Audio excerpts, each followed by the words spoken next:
Hi, I'm Linda Fanaras, host of B2B Brand 180 podcast and CEO of Millennium Agency. And today we're going to talk about some branding, messaging, and marketing strategies.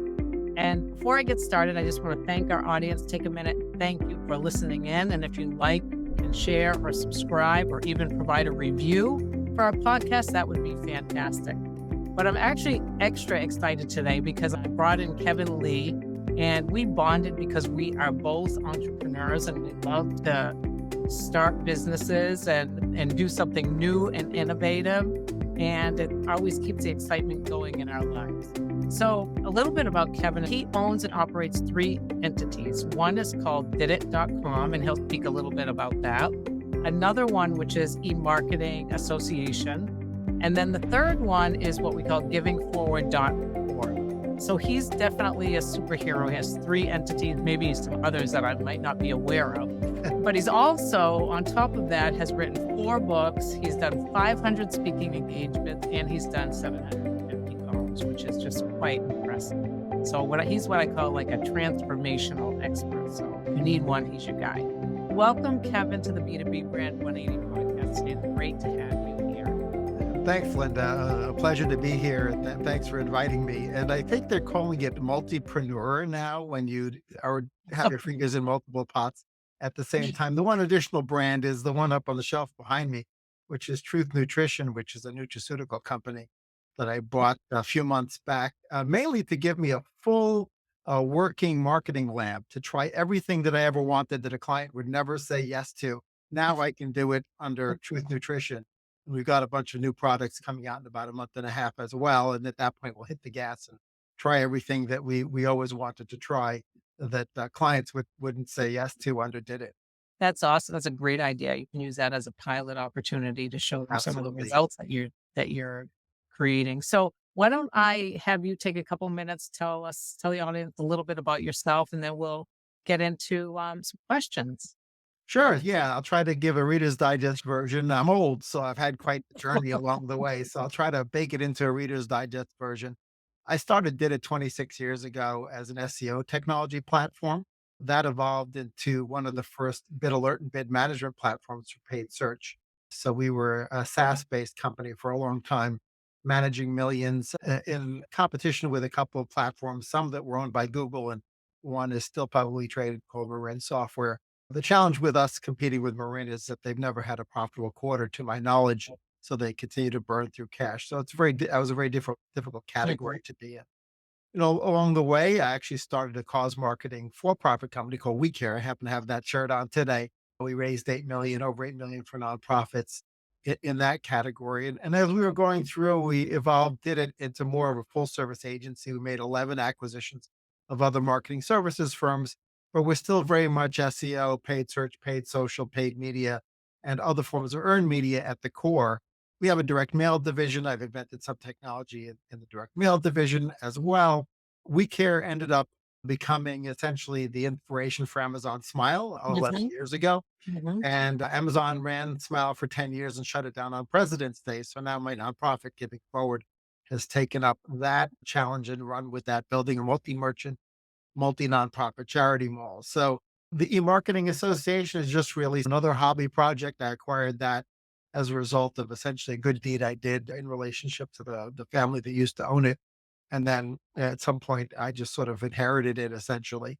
So ramping up events under the EMA this year and into next year, as well as potentially the continued podcasts of which you were a guest. Thank you very much Right. for doing that, Linda. Absolutely. So that's been the journey along the way. There's been all sorts of little side ventures, like trying to buy Gawker out of the bankruptcy, Mhm. trying to Okay. Gawker for good, right? Right. Which was before I gave up on We Care. That was my last Hail Mary pass. I got a ton of publicity trying to buy Gawker out of the bankruptcy, and that was a fun adventure as well. So what I like about what you have done with your entities is they're interconnected in one way or the other. Is that a purposeful acquisition? Are those all purposeful acquisitions, or did they just fall into your lap and you say, okay, I can make this work, or this looks interesting? So how did you go about some of those decision making? It's been a combination of sort of serendipity, luck, and strategy. Sometimes the strategy evolved sort of as the serendipity or luck happened, right? I Mhm. wasn't really in market to acquire the marketing association, but once I had an opportunity to acquire it, I realized that I love educating and sharing best practices. And I had already done all the columns, and I had already been on the advisory board of the EMA, and I had been on a founding board member of Sempo.org, the search engine marketing professionals organization. So it very much was in keeping with my psyche to want to elevate everybody in the industry up to the next level, and owning the EMA was a great way to do that. And of course, the byproduct of that is that it generates leads for Did It. And so, it's sort of a no brainer strategically once you think about it.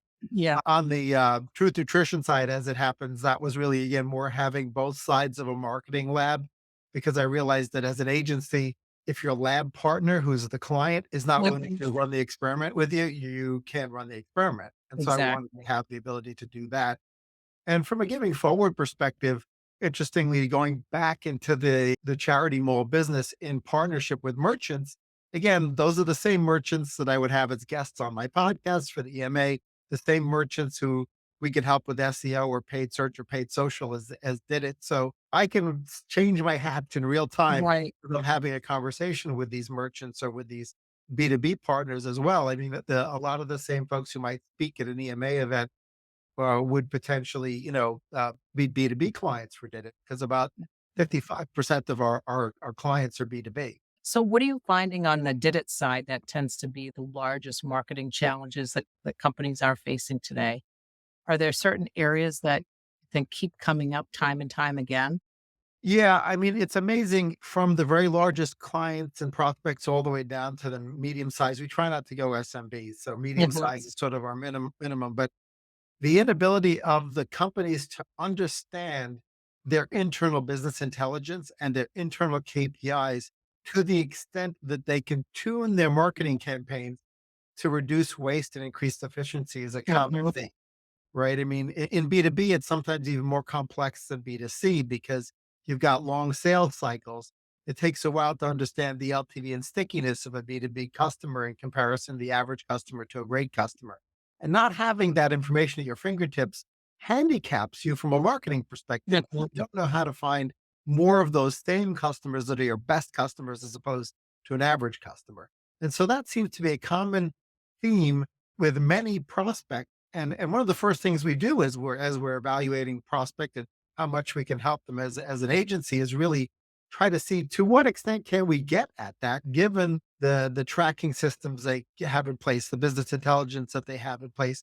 And even if they don't have that, we try to make that aspirational. How can we take them step by step closer to that nirvana of understanding here's what a great customer looks like in comparison to an average customer. Once you have that, everything else flows out of that. And your strategy flows out of that. Your tactics flow out of that. Your channel marketing mix flows out of that. Your budgeting across paid media versus earned media flows out of Mhm. that. Everything is driven off of the true understanding of what the best customers look like. Right. And you know what's so interesting because I've been reading a lot about some middle market movers, and basically it's finding that optimum customer. Where are they in the buying cycle, and how do you find it? What size business are they? What's their title? From a marketing perspective, where are they on the marketing life cycle? Are they ready to buy? Are they getting ready to get rid of a prior agency? And the more intelligence you have on that, the better you are as a marketer to be able to use that insight to actually sell and move them along that process. Yeah, Uh, absolutely. right. I agree with you 100% on that. And interestingly, now in B2B in particular, when CFOs are pushing marketing austerity on the Mhm. sales teams and the marketing teams, it's even more important to know, right? Because they're saying you have to do more with less. Your budget's cut by 15%, Exactly. right? And so, well, where are you going to cut? Well, if you don't know where your best customers and best leads come from, you don't know where to cut. So when marketing austerity hits, it's Mhm. even more important when it's drunken sailor money and everything that's up Exactly. to the That's right, great. not Yes. as important, right? But when marketing austerity gets pushed down from the CFO or for the C-suite, it's even more important. It does, and I think that's another topic I do wanna talk about is the ROI, which I'm sure you have a lot of analytics and tracking into a lot of the campaigns that you build out. But I do and I think that sometimes that's the challenge with marketers, especially if they want to add product lines or they're trying to extend a brand. How do they balance their budgets in a way that actually allows them to put enough money into the new, let's say it's a brand extension, to get some traction? And how do you advise your clients on things like that? That, example of a brand extension or something that could be cross-sold to existing customers, I really should think of that as a share wallet Hmm. or upsell, cross-sell opportunity, depending on whether you're thinking in a B2B context or B2C context. And obviously, those are the kinds of KPIs, increasing your share wallet to the extent that you're not getting all of a customer's money, or, the increasing longevity or increasing average order value in the case of a simple B2C transaction. Those are the types of changes that you make to a business which add leverage. And what I mean by that is marketing leverage is like compound interest in that when you manage to get an improvement in AOV or an improvement in Hmm. LTV or an improvement in the ability to cross sell into a client, right? That means you could actually afford to spend a little bit more on marketing than you could before you did.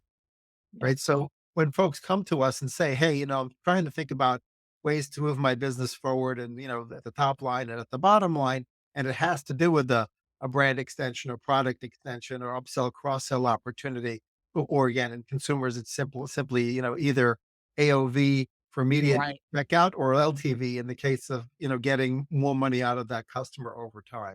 So Right. all that stuff is leverage and is super powerful in marketing.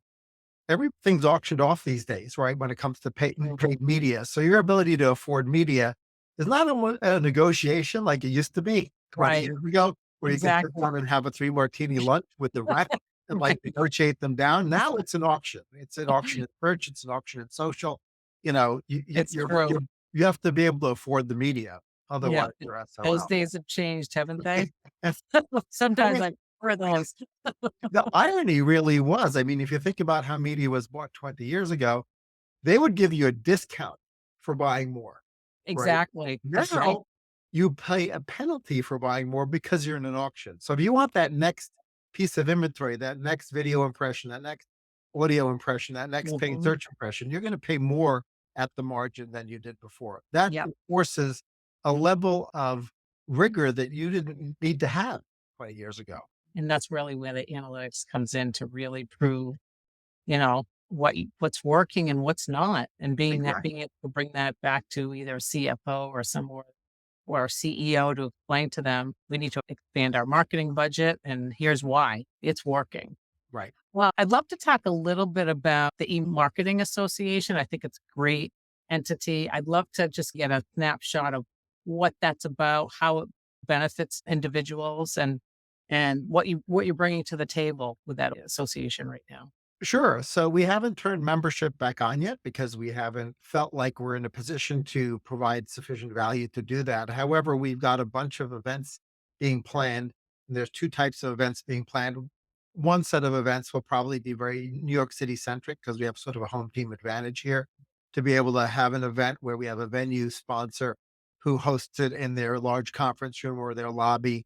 And then we make sure that the topic and the people we bring to that event are in keeping with the kinds of folks they would like to talk to. But Right. it has to meet the educational hurdle, right? It needs to have a panel up front that's educational that everybody can learn from. And so we'll start with those types of events and then we'll start rolling out full day events as well. Again, in keeping with the mission of the e-marketing association and my personal mission, that I feel like a well-educated marketer is a more powerful member of the executive team, right? Hmm. You see Hmm. more and more CMOs taking over the Hmm. CEO role lately.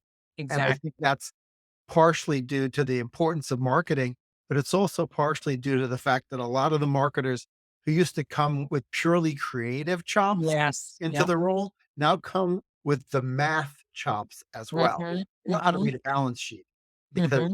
analytics in relationship to their marketing role roll very easily into understanding the balance sheet, assuming they've taken accounting and or they have a good CFO partner to help them.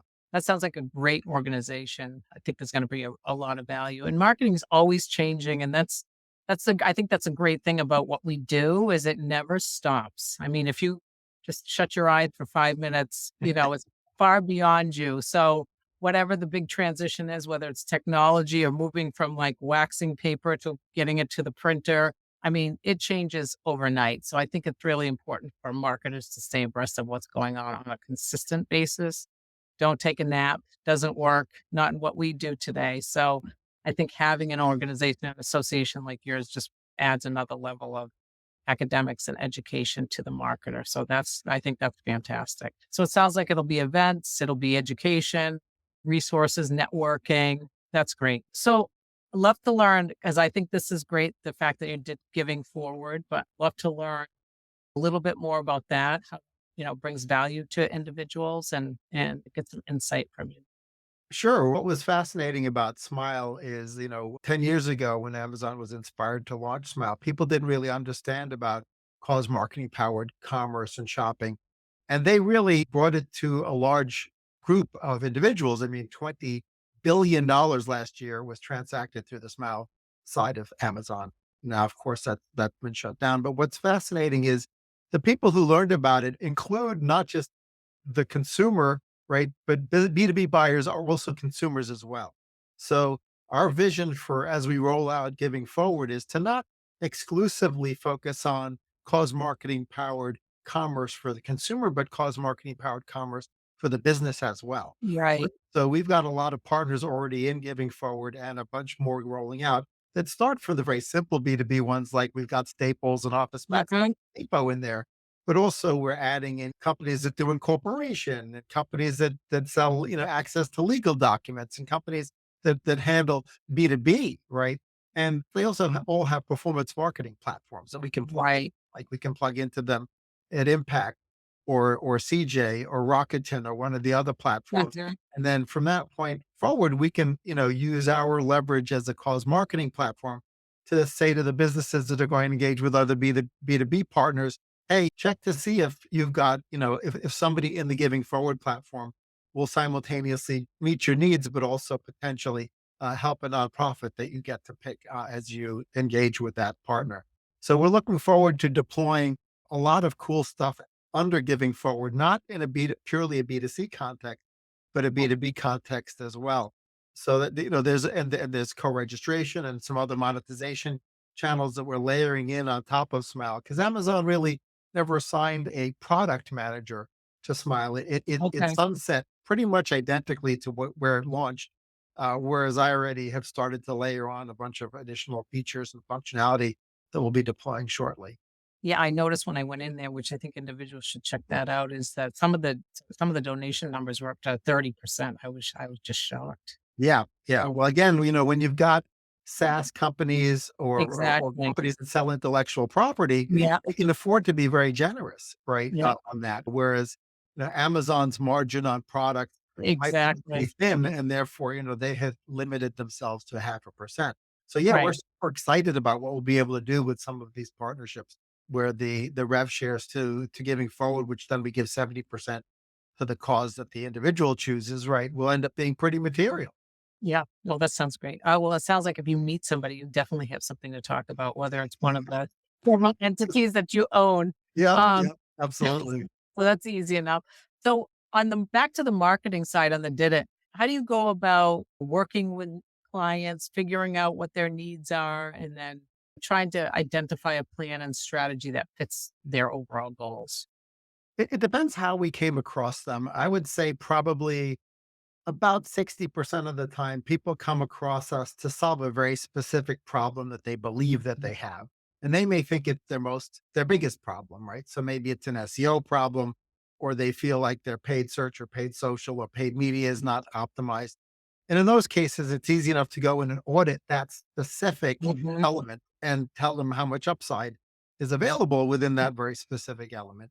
I'd say maybe 40% of the time, folks come in and say, listen, my internal team is just too thinly staffed to do everything. I really want you more as agency of record. I want you to have Right. everything, right?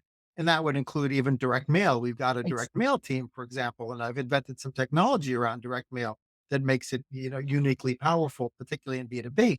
So sometimes they'll come to us and say, we'd like you to pitch us on being our let's say an extension of our entire marketing team. Right. Right. We're equally comfortable in either case. Now, oddly enough, what ends up happening probably more than half the time when we go in as a point solution to solve a very specific problem is once the client's team has a chance to interact with the did it team and we're solving their problems, it just naturally cross sells into our other things because they suddenly realize how great my team is. And I really give Mhm. kudos to my team Exactly. that my team sort of expresses their subject matter expertise and may even say, "Oh, this will work better if that tangential piece of your business works better." And then, of course, the client says, "Well, I don't know how to fix that. Can you help us fix that too?" Right, Right? And right. it has to do with that concept of compound marketing, where you know if you improve your efficiency of your media and your landing page and your upsell, cross sell, and your LTV, all those things, you know, add Totally. add to Yeah, your EBITDA, right? Uh, totally. so yeah, that's how we've been engaging. We're indifferent to either one. If a person comes in with a very specific problem, we won't say no. We'll only work with you as an AOR, agency of Right. record, because that doesn't really it No, derails the whole conversation. To be honest, I exactly. prefer to Totally. like go in there and help them with what they're raising their hand on first. Yeah. Yeah, we find too that a lot of times clients, they like to start small, especially with a new agency to make sure that you can prove yourself. Absolutely. But I did want to make a point because direct mail is back. Those numbers keep going up. So people are reverting back to sort of the old days, I guess I'll say. But we've come a long way because there's so much data that's available to us on personalization. So I don't know if you want to speak to that a little bit, that we have personalized images using names, we have QR codes, we have special Absolutely. deals, we're pulling in prior purchases. Do you want to speak about direct mail and how that has changed and how you can maybe integrate that into other strategies? Sure, sure. I mean, there's a few things. Obviously, on the direct mail itself, used to be that most of the printing that went out as direct mail was on a lithographic press. The only thing that changed was the name and address on the envelope, right? Right. Now, with variable digital printing, you can change everything and hyper personalize your direct mail to the individual recipient, including custom QR codes and personalized URLs and custom content Mhm. on the piece, which makes that piece resonate more with the recipient, of course, improving the results. During the pandemic, oddly enough, on B2C direct mail, the response rates went way up because people were at home. Right now, Right. you have to even be more innovative on B2B mail and try to append recipients' home addresses onto the list so that we don't just snail mail them at the office because they're only in 2 or 3 days a week and the rest of the time they're at Exactly. home. So you have to figure out how to again be more strategic around that. And being able to append additional information and do sort of ABM, but or even Yeah. more sophisticated than ABM style marketing by just appending more information onto the individual and the company record, allow you to tune that direct mail to, again, the predicted LTV or the predicted size of that prospect or the predicted value of that prospect. Mhm. And then, of course, once you're using custom QR codes or custom pearls, that can kick off the CRM and let the sales team know, hey, these are Glengarry leads, by the way. They didn't actually fill out the form on the thank you page on the landing page, but we still know they were interested because they scanned the QR code. And of course, you have to make Exactly. that clear on your direct mail piece so that it's not creepy, that Right. the person So we realizes that yeah. it's hyper personalized to them. So you can greet them on the landing page potentially, and also have them know that they're being tracked, but in a nice way, right? Not a Exactly. creepy way. Yeah, no, there's some serious power in the numbers when it comes to that and integrating it with other strategies as well. So I think that's a great point. That's awesome. Is there anything else you want to share with the audience today relating to any of your entities?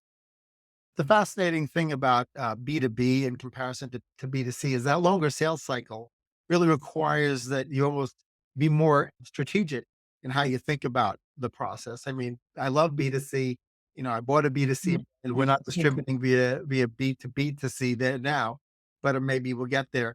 My team really enjoys the strategic element on the did it side of B2B marketing. I know that's a big area for you as well, That's and, the way that ends up crossing over into CRM, Salesforce automation, and business intelligence, I think is so critical these days that for folks doing B2B marketing, I think they really need to ratchet themselves up because if they're competitors mhm. in class and they're not, Yeah. they're going to get their lunch eaten for sure. Yeah, absolutely. It won't take long either. So Yeah. that was fantastic. Thank you. So I know you have some books out there. I'd love for you to share how people can get in touch with you and where to get any of your books. Yeah, the books are a little stale at this moment. Okay, It's been a okay. while since I wrote the books. They're still, somewhat relevant to the 2 paid search books, actually 3 paid search books. And then my first book was really more about how the power is now in the consumer's hands, called The Eyes Have It, which was a play on words, obviously, with EYES. But, the consumer, and whether it's a B2B consumer or B2C consumer, now decides which media they interact with and which media they don't. And that transfer of power to the consumer's hands, I think, was my first epiphany, as I was growing, did it, about Yeah. how we can't really cram our marketing messages down people's throats anymore.